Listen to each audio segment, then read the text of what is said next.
কালারটা কি সুন্দর এসছে না? নমস্কার বন্ধুরা, কেমন আছেন সবাই? সোমা ব্লগে সবাইকে স্বাগতম জানাই। আজ রান্না করব মাশরুম, একদম পুরো মাংসের মতো রান্না করব। তো চলুন সঙ্গে থাকুন, ভিডিওটি দেখতে থাকুন। প্রথমেই কড়াইতে দিয়েছি সর্ষের তেল। তেল গরম হয়ে গেছে, এবার ওই তেলেই দিচ্ছি জিরে ফোড়ন আর দুটো তেজপাতা আর শুকনো লঙ্কা। এটা বেশ ফোড়নটা হয়ে গেছে, এবার পেঁয়াজ আর আলু একসাথেই দিয়ে দেব। দুটো একসাথেই ভাজা হয়ে যাবে খুব সুন্দরভাবে। আর পেঁয়াজ আলু ভাজার সময় অল্প করে একটু হলুদ দেব, বেশ কালারটা খুব সুন্দর হবে ভাজতে গেলে।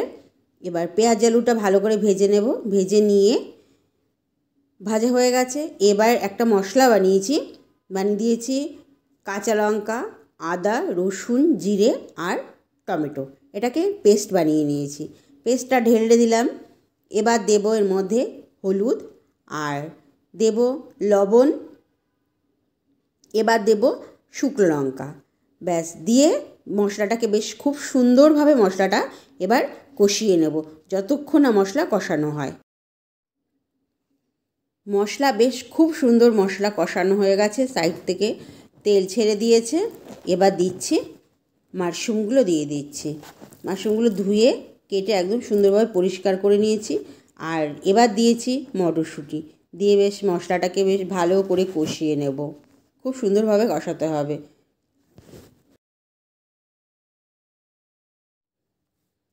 এবার মাশরুম সব পুরো কষানো হয়ে গেছে, এবার জল দিয়ে দিচ্ছি। জল দিয়ে সেদ্ধ প্রায় হয়েই গেছে, এবার একটু সেদ্ধ হবে বেশ। এবার ঝোল ফুটে উঠেছে, দিয়ে দিচ্ছি গরম মশলা। এবার ব্যাস নেড়ে চেড়ে নামিয়ে দেবো। এখানে আমি মিষ্টি দেবো না, আপনারা চাইলে দিতেও পারেন, তার কারণ হচ্ছে পেঁয়াজ তো মিষ্টি, তার জন্য আর মিষ্টি দেবো না এখানে।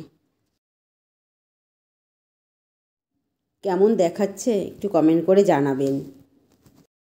তো মাশরুমে যে নামিয়ে নিয়েছি, রেডি হয়ে গেছে রান্নাটা।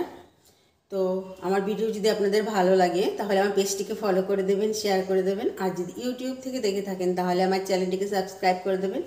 সবাইকে অনেক ধন্যবাদ। ভালো থাকবেন, সুস্থ থাকবেন, ফিরে আসবেন নতুন কোন ভিডিওর সাথে।